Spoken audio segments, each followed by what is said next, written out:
Pompeo served as Secretary of State and CIA Director under President Trump and knows what it means to have classified documents in his midst and how to handle it. From what we know right now, great to see you, Mr. Secretary. From what we know right now, what is your take on what Donald Trump is facing, and is it right to charge him? Brian, good morning. Great to be with you. Two things I think are both true at this point.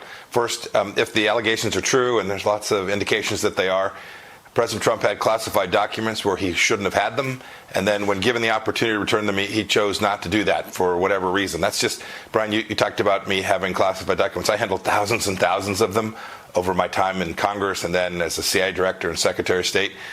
I suppose we can all make mistakes and get them to the wrong place, but when somebody identifies that, you got to turn them in. And so that's inconsistent with protecting America's soldiers, sailors, airmen, and Marines. And if the allegations are true, some of these were pretty serious, important documents. And so that's wrong. Second, as a political matter, I wish the investigation had been handled in the same way the Justice Department has always handled these things. I was on the Benghazi committee.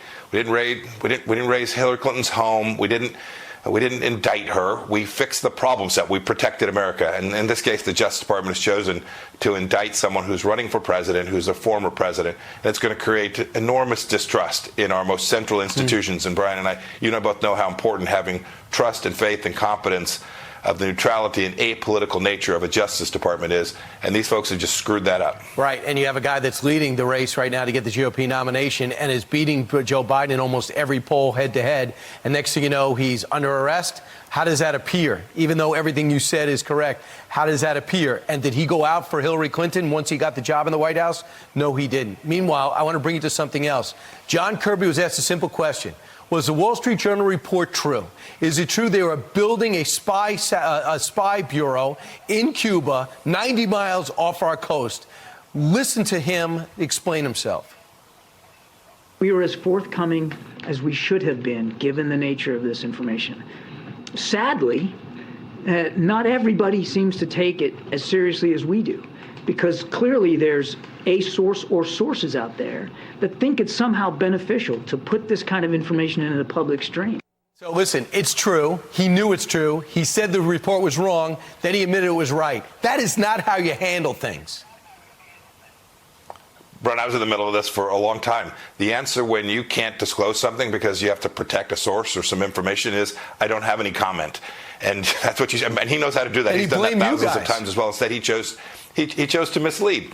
He knew better. He told the American people a wolf tale, and they continue to deflect to try and tell stories about this very real threat from the Chinese Communist Party. I don't understand how anybody can send Mr. Kirby out tomorrow and hope the American people will have confidence that what he is saying is actually reflective of the reality. He forfeited that trust from the American people. As an admiral, it's unbelievable. And also, the fact is, he blamed you guys. Oh, it was there in 2019. Okay, fine. By the way, the D&I director says it wasn't. Meanwhile, let's go to something else that's going to be happening today. Rochelle Walensky is going to testify about with Randy Weingarten, about shutting down schools and her policies during the pandemic, many of which were pure political plays that really robbed people of an education, and we're still trying to catch up with it. What do you think is important for the American people to know prior to the testimony today? So this is a catastrophe for young people all across of America, and it didn't have to be, Brian. This wasn't about science. It wasn't about following the facts. They said if you were vaccinated, you couldn't share it. They said that kids shouldn't be in schools because they presented risks to each other. They knew that wasn't true, Brian. Right? They knew that was wrong, and yet for political reasons, they let Randy Weingarten, the head of the American Federation of Teachers, one of the most dangerous people in the United States, to literally shut our kids out of schools for a couple of years. They told kids, you have to be vaccinated before you can come back to the classroom in districts across the country. These young people, especially in our urban environments and our toughest schools in the United States, they're not going to be able to get that back, Brian. And so what they did here was unscientific, it was indecent, and it has robbed these students of a couple of years of their education at a critical time in their lives. And I think Director Walensky today should answer for that. I'm glad that the Oversight Committee is chasing this down. They told the American people a falsehood. They have taken away the most important years of education for these kids, and now they're going to have to live with this the rest of their life, and someone needs to be held accountable. Randy Weingarten and Director Walensky, each of them should have to explain why it is they chose not to follow basic health care and basic scientific facts. Yeah, she called Weingarten to find out what the rules should be, which is virtually criminal.